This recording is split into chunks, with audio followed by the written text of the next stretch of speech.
नमस्कार, स्वागत है आपका इंडिया न्यूज के डिजिटल प्लेटफॉर्म पर और मैं हूं आपके साथ गुलिस्ता।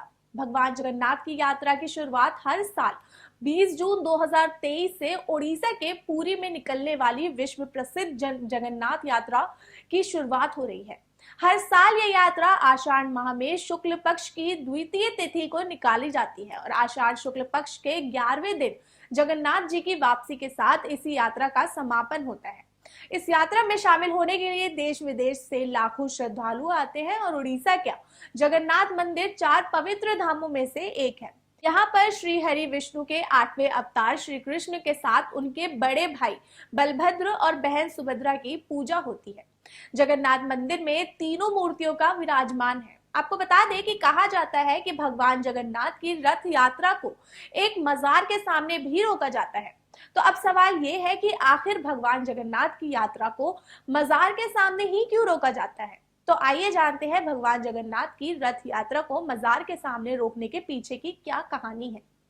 बता दें कि हिंदू ग्रंथों के मुताबिक रथ यात्रा से भगवान जगन्नाथ अपने भाई बलराम और बहन सुभद्रा के साथ अपनी मौसी के घर जाते हैं और इस वजह से पुरी के में जगन्नाथ मंदिर से 3 रथ रवाना होते हैं और इसमें सबसे आगे बलराम जी का रथ, बीच में बहन सुभद्रा का रथ और सबसे पीछे जगन्नाथ जी का रथ होता है।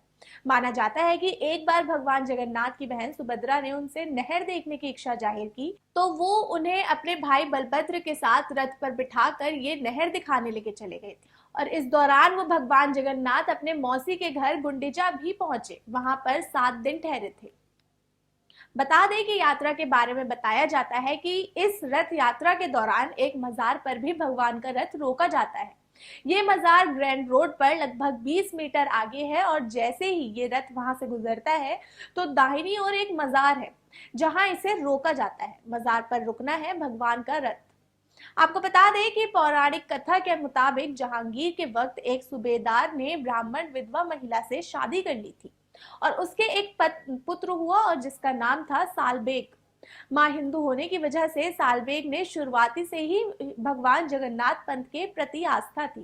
सालबेग की भगवान जगन्नाथ के प्रति काफी भक्ति थी, लेकिन वो मंदिर में प्रवेश नहीं कर पाते थे और इस पौराणिक कथा में बताया जाता है कि सालबेग काफी दिनों तक वृंदावन भी रहे और रथ यात्रा में शामिल होने उड़ीसा आए तो बीमार पड़ गए। अब इसके बाद सालबेग ने भगवान को पूरे मन से याद किया और एक बार दर्शन की इच्छा जगाई और इस पर भगवान जगन्नाथ खुश हुए और उनका रथ खुद ही सालबेग की कुटिया के सामने रुक गई।